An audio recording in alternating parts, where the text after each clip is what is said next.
Labor obviously welcomes that the Prime Minister has backed down on the issue of protections for journalists. We've been asking for a warrant system now for quite some time.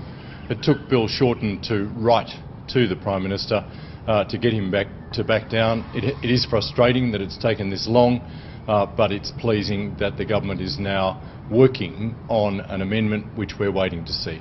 This has been an area of disagreement between the Labor Party and the Liberal Party. We've been consistent that we believe that journalists deserve this special protection and that law enforcement agencies should have to seek a warrant before they can access a journalist's telecommunications data. The Prime Minister has been implacably opposed to this.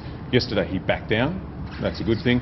We now need to see the amendment that the government's proposing, and they need to develop that in consultation with Australian media organisations as well as with the opposition and the crossbench. Yesterday, Education Minister Christopher Pyne taught us a very important lesson about this Abbott government. Stare this mob down and they will blink. And that makes it all the more disappointing that Labor has today caved in and given Tony Abbott a political lifeline by agreeing to turn every Australian citizen into a suspect. Thanks to Labor, now the government will be able to know where you are and who you've been talking to, even though you're not suspected of having done anything wrong. This proposal from Tony Abbott, supported by Labor, to increase the reach of internet surveillance is a massive affront to the rights that most people would take for granted.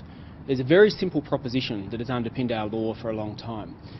If you're suspected of having done anything wrong, then the law enforcement agencies go and get a warrant and then they're able to monitor you. If you're not suspected of having done anything wrong, then the government has no such right.